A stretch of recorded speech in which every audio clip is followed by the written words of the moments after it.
Today's video sponsor is GGG Mall, where using my SKG discount code leads to a 25% off across several products, making a Windows 10 serial key only $16. After the payment, you'll receive the key in your account and all you need to do is to introduce it in your Windows settings and bam! You have an activated system. Hello guys, I Should Gameplays, I'm Fabio Pisco and welcome to my channel. As for today's video, I'll bring you a GPU comparison in between three GPUs, the 5700 XT, the 6700 non-XT and the 6800 non-XT. And why? Because I feel like these cards aren't presented in many YouTube channels, maybe because they are also harder to find, maybe the non-XT versions of the 6800 and the 77 anyway, the 6700 and the 6800 are actually harder to find, and I think that's one of the reasons why not many YouTube channels have videos with them, and that's why I actually wanted to make a video for people having the 5700 XT, and because most people have this card and actually have to decide for which card they will go if they actually want to upgrade. If they will go, for example, for the 6700, for the 6800, for the 6700 XT. I have also more videos that you can see here with links in the description. So yeah, I have lots of GPU comparisons, but this time 5700 XT, 6700 and 6800. And well, without any further delays, let's go to the benchmarks. By the way, keep an eye on the power consumptions and see the actual performance in comparison with the power consumption. That will be interesting. Let's go!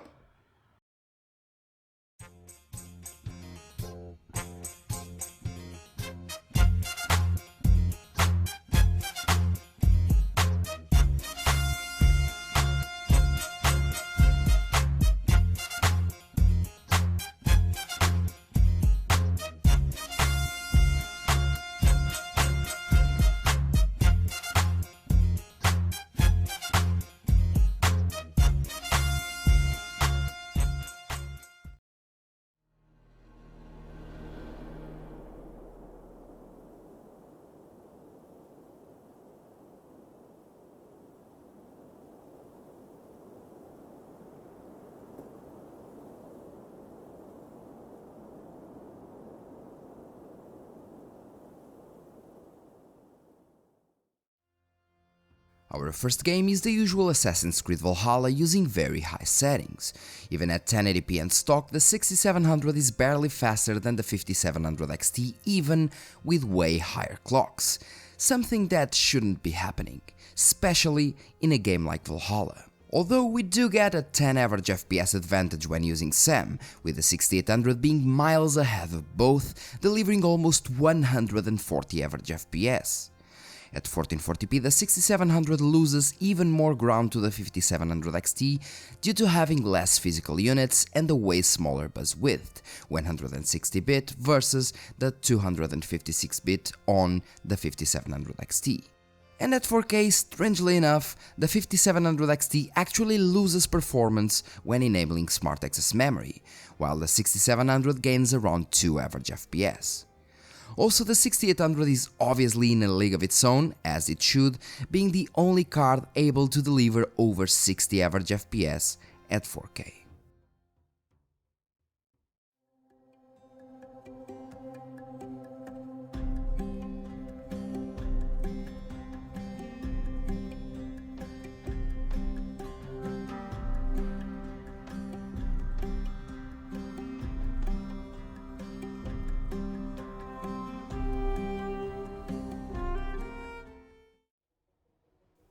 Horizon Zero Dawn was one of the latest games to embrace Smart Access Memory, and what a difference it made. Once again, at 1080p, the 6700 is only around 5 average FPS faster than the 5700 XT, but as soon as we activate Smart Access Memory, it gets an advantage of 10, with the 6800 delivering an astonishing 162 FPS. Increasing the resolution to 1440p, the 6800 still handles its own very well, with almost 140 average FPS, with the 6700 now maintaining its lead of 10 average FPS. And it is only at 4K that both the 6700 and the 5700 XT are basically on par, struggling to achieve 45 average FPS, while the 6800 is delivering 75 while eating a sandwich. Although take in consideration that the 6700 is actually consuming around 50% less power, which can make the difference for most people. Hole hidden behind that poster that leads to the real world. We all feel safe in that room. But sometimes something crawls out from behind the poster. And the ones that see it happen freak out. Control is a very GPU-demanding title and usually benefits from way more physical units, but it seems that the 6700 still maintains its 10 average FPS advantage here, maybe due to the big amount of infinity cache, I don't really know. The 6800 is obviously the big dog here, as it has 60 compute units, compared to the 36 on the 6700, achieving 174 average FPS. At 1440p, the 6800 is still walking in the park with over 114 FPS, while the 5700 XT struggles to be a little over 60, and the 6700 managing to deliver over 70. At 4K, this game is extremely demanding like most Remedy games, with even the 6800 not achieving 60 average FPS and the other two cards being in the low 30s.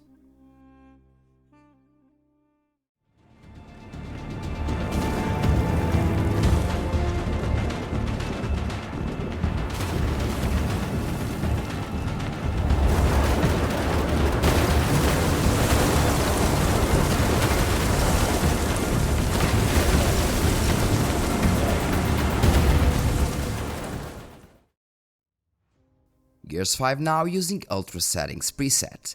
At 1080p, all GPUs can deliver some good results at 100 FPS or more, with the 6800 achieving almost 170 while still being slightly bottlenecked by the CPU. At 1440p, like we saw at 1080p, the 6700 is still delivering better results than the 5700 XT, as it should, with an average of 8 FPS advantage, while consuming around 70 watts less, which is nothing less than spectacular. And at 4K, well, both the 6700 and the 5700 XT managed to fall behind the 40 average FPS mark, with even the 6800 achieving only 66. But well, it's Gears 5 and 4K, so yeah.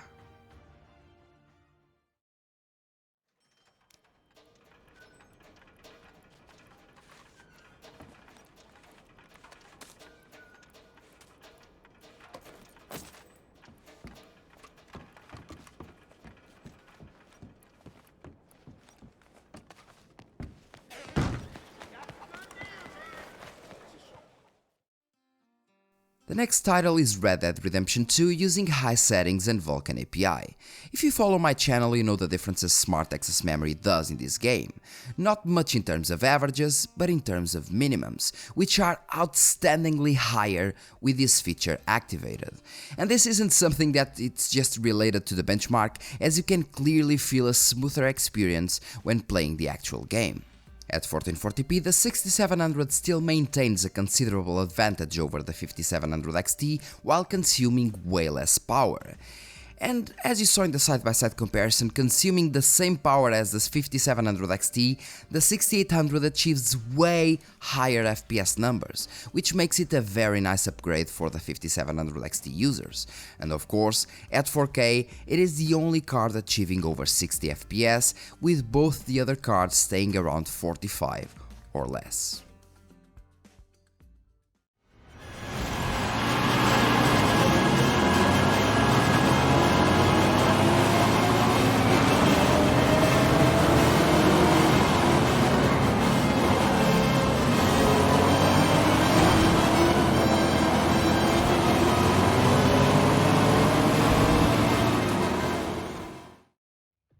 Now with Forza Horizon 5 running the Ultra Settings preset. This is one of those games where the Smart Access Memory performance boost is so insane that people need to see it for themselves. But strangely enough, the 5700 XT had lower results when tweaked, and the Smart Access Memory boost was smaller, maybe due to being RDNA 1. The 6700 on the other hand had an awesome boost of 24 average FPS, leaving it around the 120 mark, with the 6800 sitting comfortably around 150. At 1440p, the 6800 is still delivering higher 1% lows than the 6700 on averages, which is insane, with the 6700 still being able to deliver around 10 average FPS over the 5700 XT. And at 4K, it is still able to deliver around 60 average FPS, with the 5700 XT falling behind that, and the 6800 achieving almost 100, which is spectacular.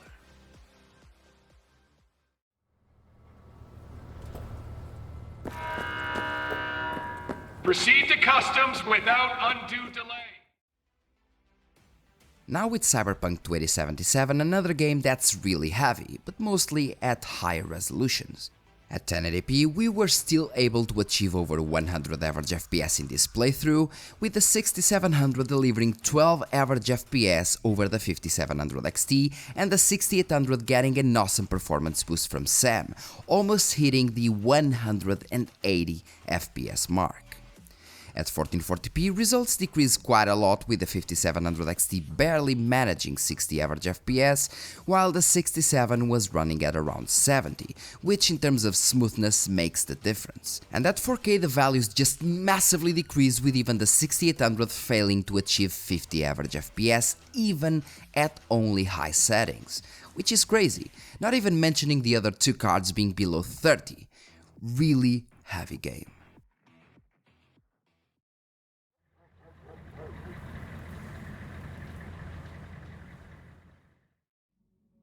This time we have Rainbow Six Siege using Ultra settings and Vulkan API for better performance. This game loves bandwidth, and at 1080p the 6700 is only 22 average FPS over the 5700 XT, which in this case makes it a difference of only 4%. More or less, with the 6800 delivering almost 500 average FPS while still being CPU bottlenecked. At 1440p the difference in between the lower end cards gets smaller, but around the same in terms of percentage, with all cards delivering exceptional results. And at 4K things weren't different, as this game engine is quite old and all these GPUs are powerful enough to run it. Can be a little rough. Move around a bit to make sure you didn't break anything. Call of Duty Warzone, it is a game that couldn't be left out, otherwise I would have like 500 comments from crying fanboys. Although I might try it, as it would be good for the algorithm. As for results, at 1080p the difference is less than I was expecting, with the 6700 being barely faster than the 5700 XT, but with the 6800 delivering over 260 average FPS, which is quite nice. At 1440p the scales get maintained, with the 5700 XT handling its own perfectly fine. But well, take in consideration that the 6650 XT was actually faster than the 6700 in this game, as we can see in the previous video I made, so I don't really know if it is something that has to do with optimization problems or if it is just the game.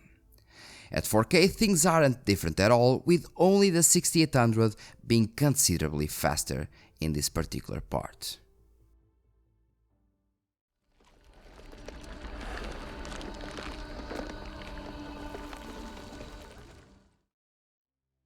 Getting closer to the end, we have Resident Evil Village using max settings with no ray tracing.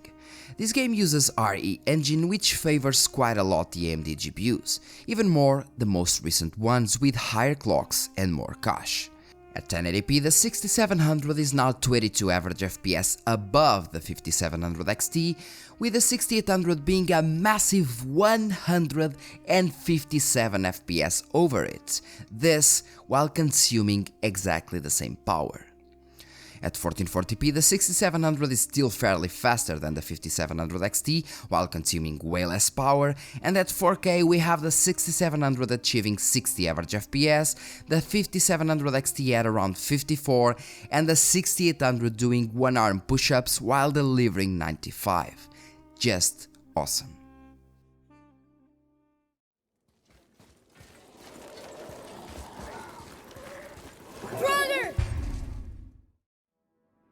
God of War is the last game of today's list, using high settings as ultra settings are quite more demanding, with just small visual improvements in most situations. At 1080p we see the 6700 pushing considerably ahead of the 5700 XT, with the 6800 not being much faster, and I believe that is due to a CPU bottleneck in this particular resolution, because as we go to 1440p the difference gets bigger in terms of numbers and even bigger in terms of percentage, with the 6700 still leading over the 5700 XT and the 6800 delivering almost 120 average FPS. And even at 1440p ultra-wide, all cards can handle their own pretty well, all reaching over 60 FPS, with the 6800 still managing 100 average FPS, which is awesome for people looking to upgrade from their current 5700 XT. Yeah.